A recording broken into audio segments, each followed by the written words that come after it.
Okay, voy a continuar aquí. I'm going to continue here reading. My video got cut short, but y harás muy bien, pues la orgullosa no hubiera llorado su trágico fin, menos desdeñosa es Marcelina, la criolla, a la cual se la tiene contenta con decirle que América es el paraíso, que Europa es una merienda de negros y España es semejante a un insecto inmundo de esos que las boas se devoran a cientos. Válgate Dios con la criolla. Pero señor, ¿en dónde está la razón humana? Yo creo que cada hombre cogió como pudo su pedacito y que hizo de él lo que le pareció más conveniente.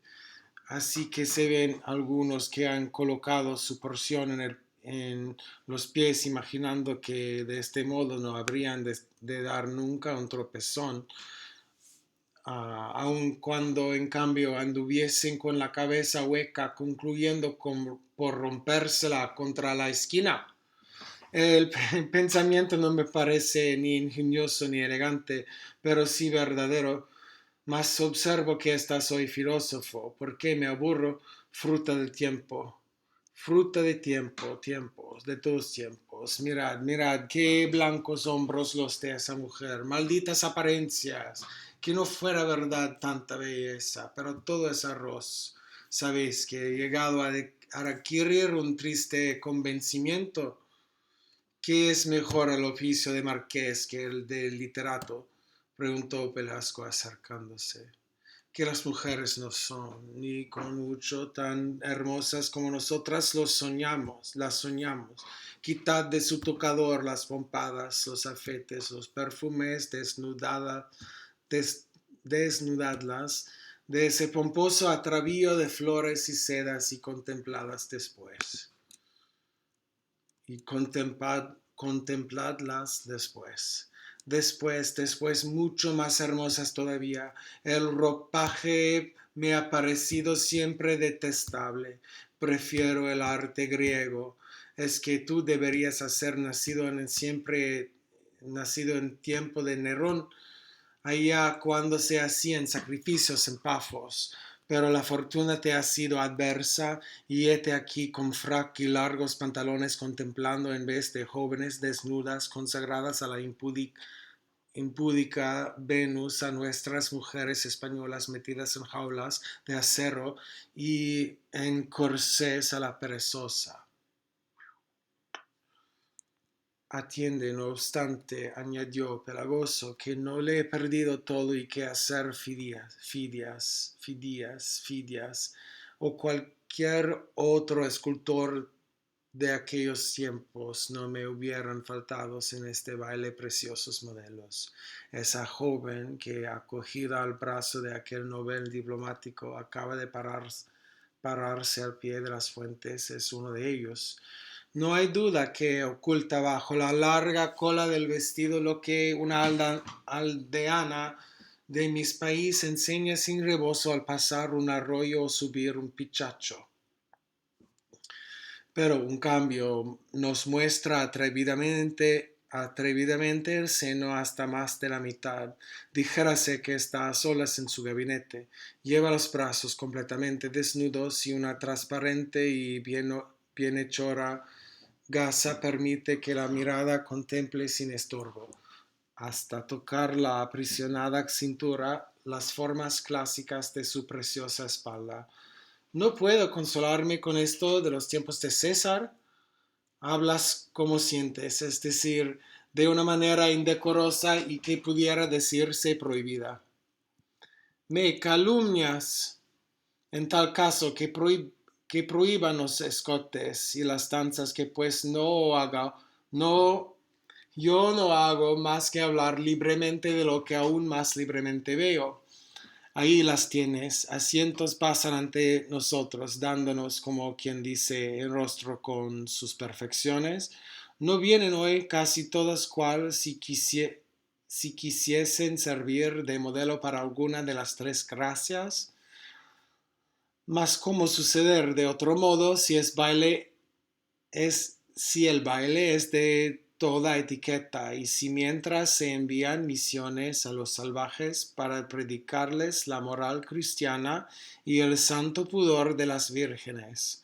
Tanto grato al cielo, la etiqueta en Europa es vestirse medio en cueros.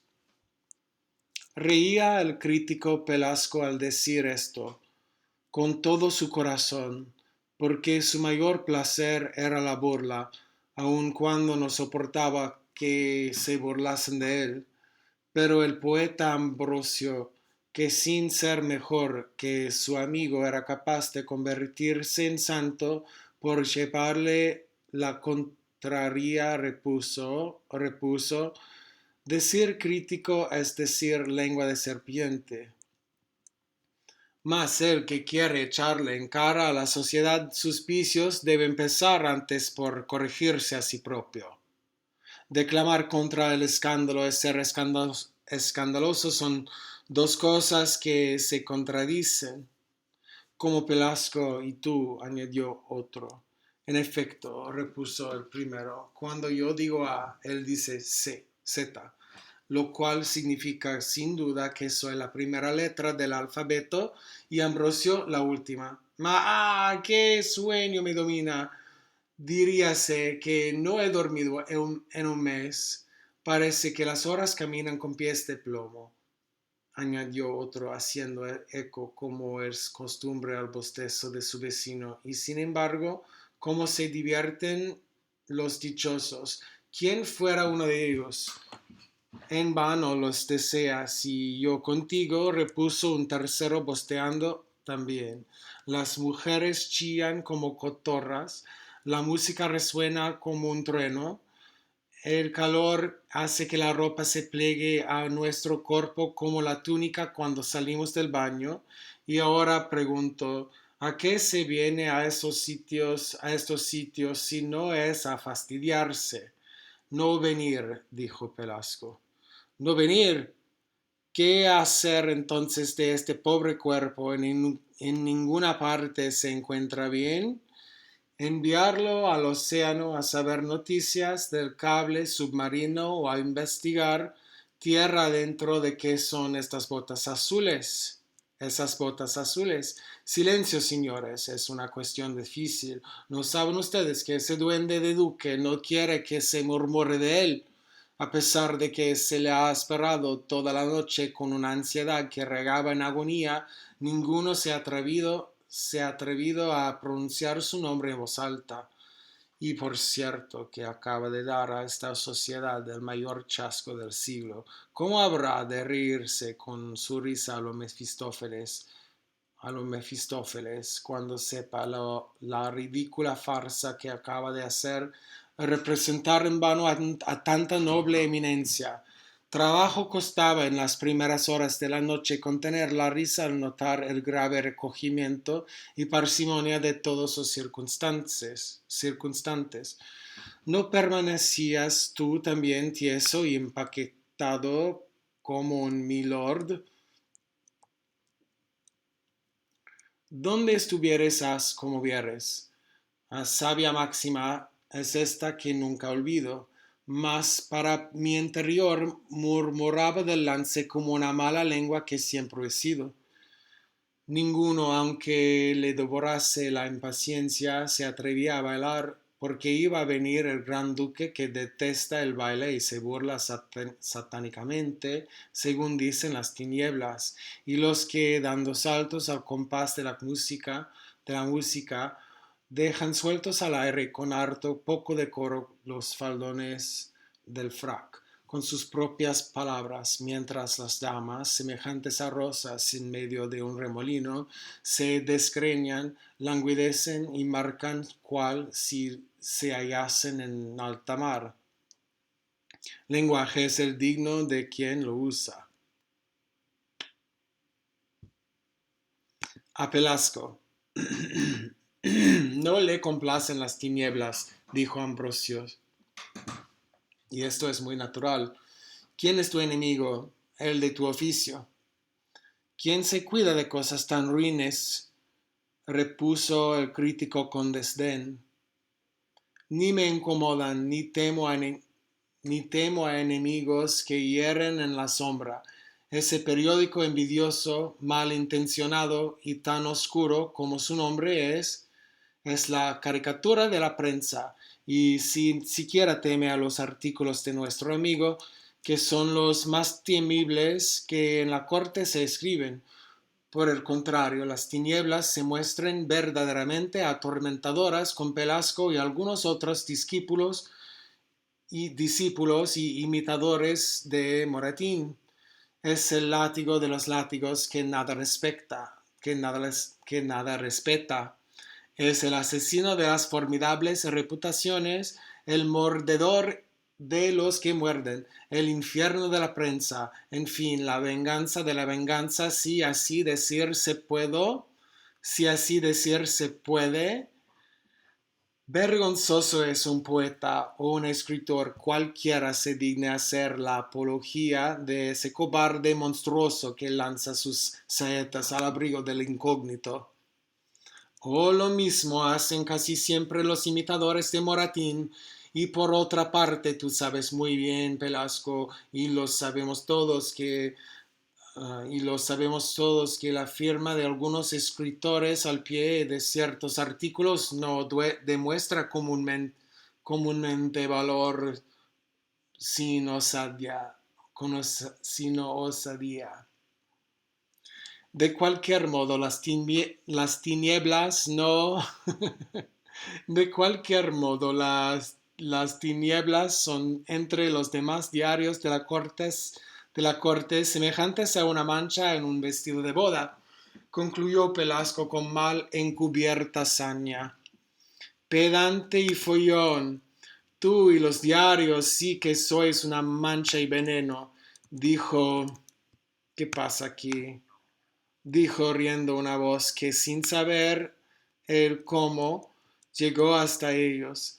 ¿Quién ha hablado? Preguntó el crítico, palideciendo y mirando en torno, más como no fuese posible distinguir bien cada objeto tras los espejos árboles. Volvió a quietarse al parecer, diciendo: «Bah. Sin duda algún redactor de las tinieblas. Se le conoce en la manera con que se defiende. Ese es alguno que gasta de tu pimienta», añadió Ambrosio. A lo que advierto, te vas convirtiendo en campeón de todo lo que no admite defensa. ¿Qué quieres? Las tinieblas me agradan, sobre todo porque tiende a derribar el vano orgullo de las medianías, la mentira gloria de algunos malos prosistas, y la lástima popularidad que han llegado a adquirir esas novelas para explotar al pobre se publican por entregas de a 2 cuartos. En vano encareces, querido Ambrosio, la saludable crítica de tu protegido, porque tantos chubascos se esparcen en los aires antes de llegar al suelo.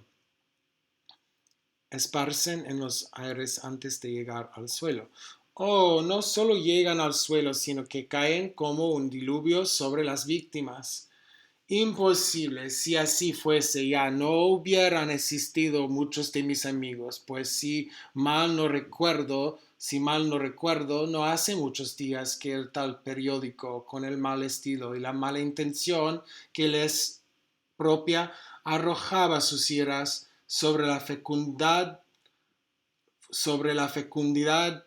pestilencial de ciertos poetas. ¿Acaso no lo sabes?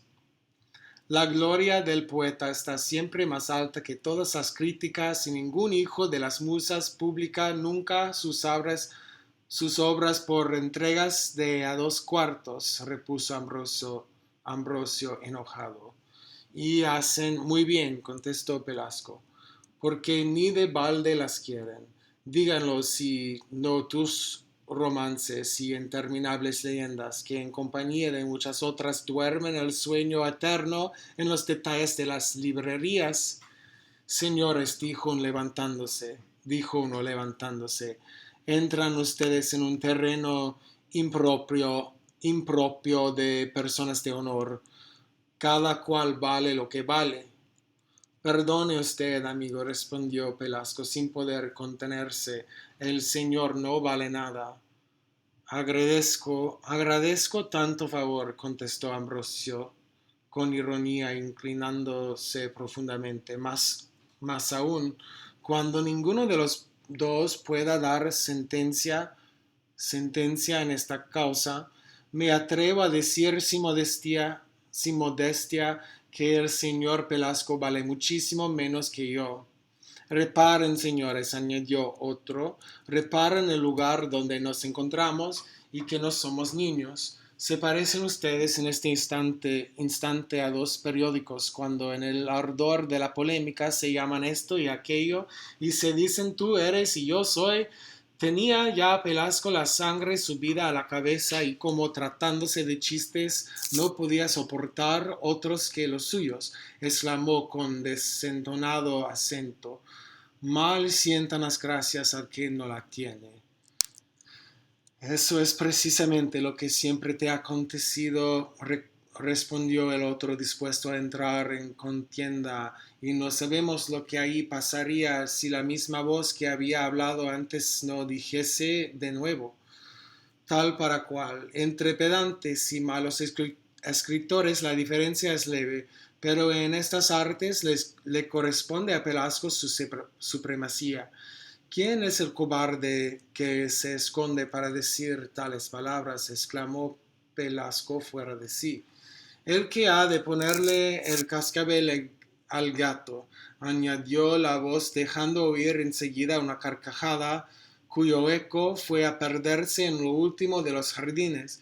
Todos se pusieron entonces en pie diciendo hay un duende que se ríe de Pelasgo y que, según parece, quiere burlarse también de nosotros. Busquémoslo, vive el cielo, busquémosle. No, busquémosle y aplastaremosle, no, y aplastémosle en el rostro cascabel, el cascabel que quiere colgarnos al cuello.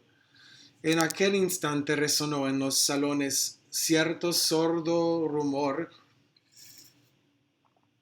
que llamó la atención de todos y en especial de críticos y poetas.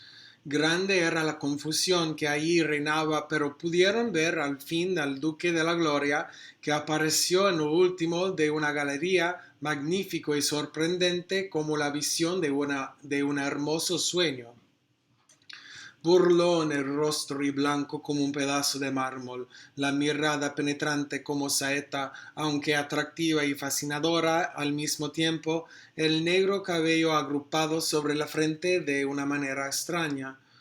La sonrisa irónica y fina, el aguilucho de fuertes garras y encorvado pico ostentándose misterioso y simbólico sobre su pecho, y rodeado por el brillantísimo o maravilloso resplandor de aquellas botas azules como el cielo, encanto de las mujeres, tormento de los zapateros y asombro de los sabios, jamás héroe alguno fantástico apareció más palpablemente sublime a los ojos de una sociedad civilizada.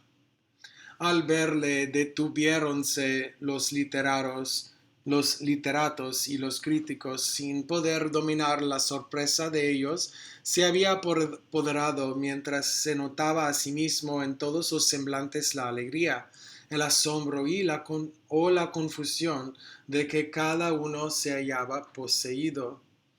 No hubo quien no se avergonzase de que le hubiese sorprendido el duque entregado al placer de una danza americana, y los hombres del valimiento y de poder no sabían cómo volver a su proverbial gravedad después de haber dejado harto indecorosamente sueltos al aire los faldones del frac. Hubo un momento en el cual, corriendo todos hacia el tocador, reinaron el desorden y la confusión por donde quiera.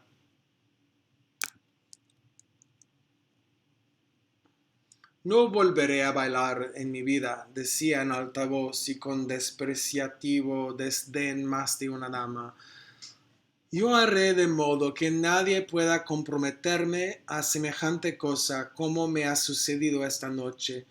Y al tiempo que esto decía, veían con dolor que no acertaban a remediar en tu tocador y en su belleza los descalabros ocasionados por el traqueteo y fatiga de la danza.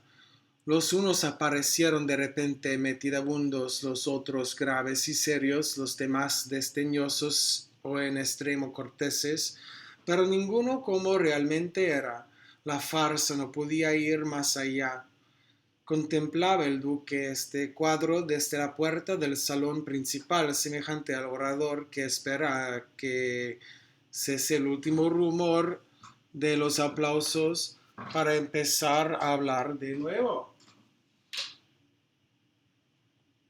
Por último, haciendo un afectuoso protector saludo y extendiendo su diestra hacia la multitud, exclamó, paz, señores. Al oír aquel acento armonioso y dominador, como el de las tempestades, se apareció en torno un silencio profundo y suspendido el aliento. Aguardaron todos a oír de nuevo aquella voz que imaginaban sin duda había de conmover los mármoles. Pero el duque guardó silencio y con aquel aire de arrogancia sin par, con aquella majestad inimitable y poderosa, y haciendo brillar de una manera que pudiera decirse mágica sus hermosas botas, atravesó lentamente el salón hasta acercarse a la condesa Pampa, que al verle llegar se tornó más blanca que la seda de su vestido.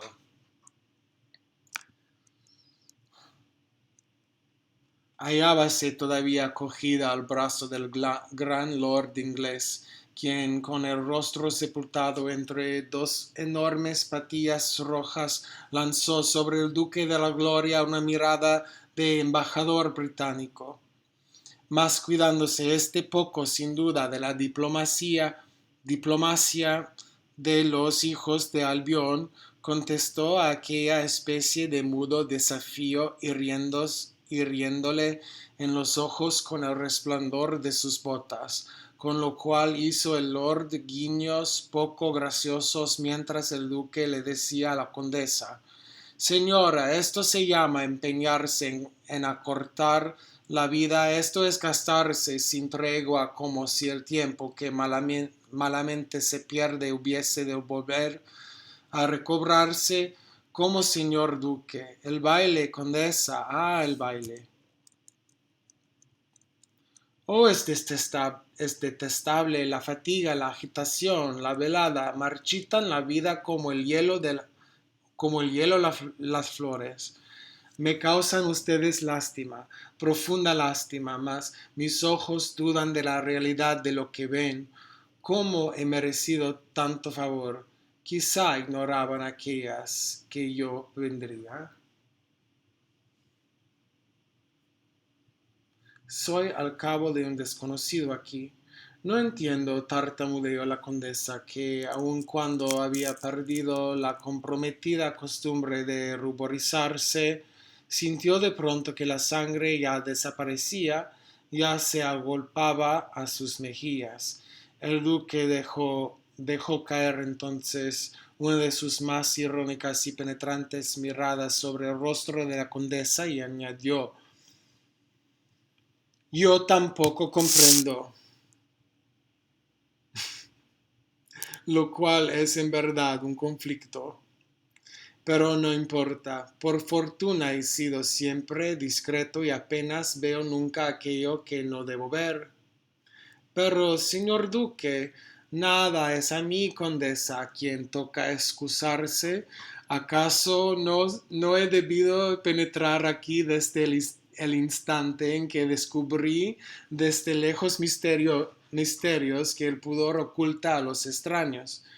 Esta reunión es el extremo escogida y aún íntima y familiar a lo que entiendo. He sido pues un profano y juro que procuraré resarcir mi falta. Reinaba el más profundo silencio y todos estaban atentos a aquella escena que a nadie podía ocultarse, como tampoco el asombro y emoción crecientes de la condesa. El duque de la gloria, sin añadir una palabra más y sin mirar a nadie, hizo, no sé, ¿qué hizo?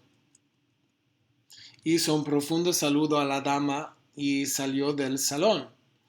Cuando el resplandor de sus botas azules dejó de deslumbrar a los circunstantes y se perdió por completo el sonoro ruido de sus pisadas, se miraron unos a otros, llenos de asombro y un zumbido semejante al que formarían varios enjambres de abejas que cruzasen el aire se levantó en derredor.